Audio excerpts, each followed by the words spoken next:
नमस्ते, मैं ऋषिल ढोबले और आप देख रहे हैं आवाज़ इंडिया, आवाज़ सच्चाई की। खबरों का सिलसिला शुरू करने से पहले आइए सबसे पहले नज़र डालते हैं आज के हेडलाइंस पर।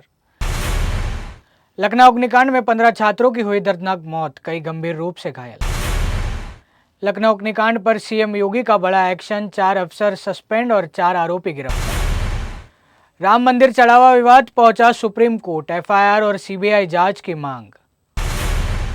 भारत इजराइल रक्षा साझेदारी की नई मजबूती, राजनाथ सिंह से मिले आमिर बाराम। फिल्म घायल के 36 साल पूरे, सनी देओल ने पिता धर्मेंद्र को किया याद। अब खबरें विस्तार में। लखनऊ के अलीगंज स्थित एक 3 मंजिल इमारत में भीषण आग लगने से कोचिंग और एनिमेशन कोर्स कर रहे 15 छात्र छात्राओं की जलकर मौत हो गई, जबकि 3 अन्य गंभीर रूप से झुलसकर अस्पताल में भर्ती है। शुरुआती जांच में शॉर्ट सर्किट और एसी कंप्रेसर फटने को आग की वजह माना जा रहा है। ग्राउंड फ्लोर पर पेट शॉप और पहली मंजिल पर बने वेयरहाउस से शुरू हुए आग कुछ मिनट में पूरी इमारत में फैल गई, जिससे ऊपरी मंजिल पर मौजूद छात्र फंस गए। जान बचाने के लिए कई छात्रों ने इमारत से छलांग लगा दी, जिससे वो घायल हो गए हैं। पुलिस, दमकल और एसडीआरएफ ने करीब 2 घंटे तक रेस्क्यू अभियान चलाकर शवों को बाहर निकाला। हादसे के बाद मुख्यमंत्री योगी आदित्यनाथ ने दौरा कर स्थिति का जायजा लिया। अलीगंज अग्निकांड में मुख्यमंत्री योगी आदित्यनाथ ने सख्त कार्रवाई करते हुए 4 अधिकारियों को तत्काल प्रभाव से निलंबित कर दिया है, जबकि मामले में 4 आरोपियों को गिरफ्तार किया गया है। देर रात हुई उच्च स्तरीय बैठक में सीएम ने हादसे के दोषियों की पहचान और जिम्मेदारी तय करने के लिए एक एसआईटी गठन के निर्देशन दिए।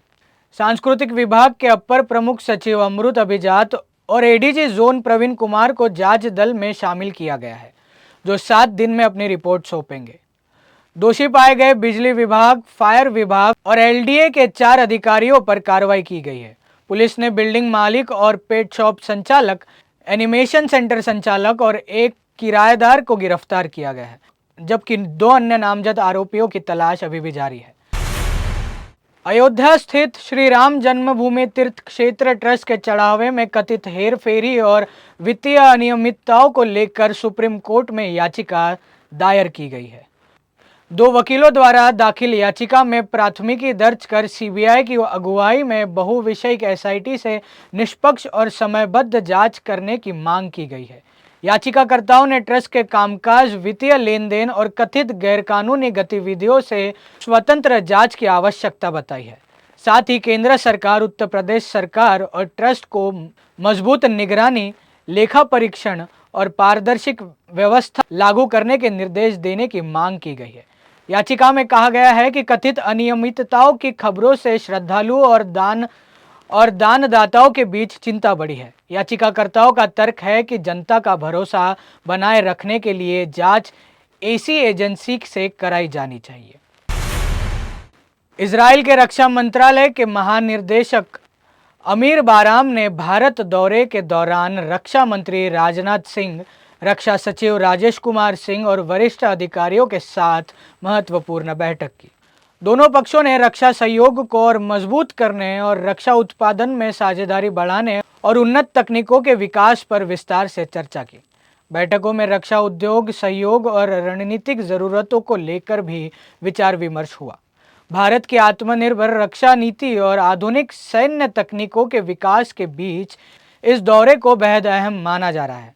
इजराइल लंबे समय से भारत का प्रमुख रक्षा साझेदार रहा है और दोनों देश के बीच मिसाइल निगरानी प्रणाली और इलेक्ट्रॉनिक युद्ध क्षमता और सुरक्षा उपकरणों के क्षेत्र में सहयोग लगातार बढ़ रहा है।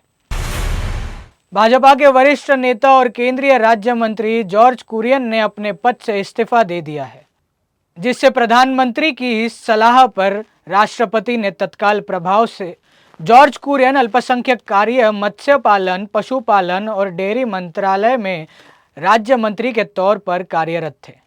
राज्यसभा सदस्य के रूप में उनके 6 वर्ष पूर्ण होने के कारण उन्होंने मंत्री पद छोड़ दिया। केरल के कोट्टायम निवास कुरियन मध्य प्रदेश के राज्यसभा सांसद रह चुके हैं। अगस्त 2024 में प्रधानमंत्री नरेंद्र मोदी के तीसरे कार्यकाल वाली सरकार में शामिल हुए थे।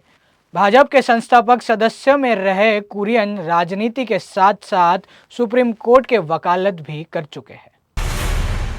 आरजेडी नेता और पूर्व मंत्री तेज प्रताप यादव ने अपने पीए मोतीलाल राय पर सरकारी आवास के पार्टी फंड के 20 लाख रुपए नकद, सोना और महंगे इलेक्ट्रॉनिक गैजेट्स चोरी करने का आरोप लगाया है। इस संबंध में पटना के स्थानीय थाने में लिखित शिकायत दर्ज की गई।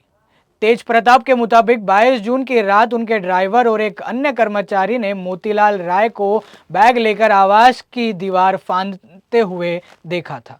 दोनों कर्मचारियों को शिकायत में आए विटनेस गवाह बनाया गया है। वही मामले में नया मोड़ तब आया जब राजनीतिक हलकों में तेज प्रताप और उनके पीएम के बीच कथित मारपीट की चर्चा भी सामने आई है। बताया जा रहा है कि मोतीलाल राय भी शिकायत दर्ज करने की तैयारी में थे, लेकिन उनसे पहले ही तेज प्रताप ने पुलिस में आवेदन दे दिया। अब पुलिस पूरे मामले की जांच में जुड़ी है।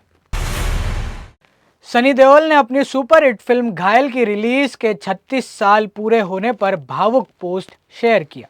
इंस्टाग्राम पर फिल्म के यादगार दृश्यों का वीडियो शेयर करते हुए उन्होंने इसकी सफलता का श्रेय अपने पिता धर्मेंद्र के भरोसे और लेखक राज की दमदार कहानी को दिया। सनी ने लिखा कि पापा के विश्वास और दर्शकों के प्यार ने घायल को अमर बना दिया। आपको बता दें कि जब निर्माताओं ने फिल्म को समर्थन देने से इनकार कर दिया था, तब धर्मेंद्र ने खुद इसे प्रोड्यूस करने का फैसला लिया था।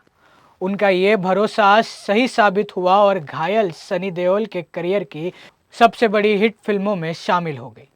रिलीज के 36 साल पूरे होने पर सनी की यह पोस्ट सोशल मीडिया पर खूब चर्चा में है। आयरलैंड के खिलाफ होने वाले 2 मैचों की टी20 सीरीज से पहले ही भारतीय टीम को बड़ा झटका लगा है, क्योंकि ऑलराउंडर नीतीश कुमार रेड्डी चोट के कारण टीम से बाहर हो गए हैं। मेडिकल रिपोर्ट में उनके बाएं क्वाड्रिसेप्स में सूजन और फाइबर टूटने की पुष्टि हुई है, जिसके बाद उन्हें आगे की जांच के लिए सेंटर ऑफ एक्सीलेंस भेजा गया है।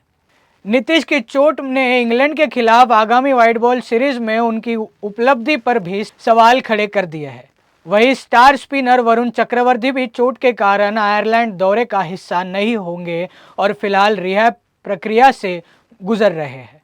हालांकि 2 प्रमुख खिलाड़ियों के बाहर होने से सीरीज शुरू होने से पहले ही इंडिया की तैयारियों को बड़ा झटका लगा है। धन्यवाद। फिलहाल के लिए इतना ही और ऐसे ही तमाम खबरों के लिए जुड़े रहिए आवाज़ इंडिया पर। धन्यवाद।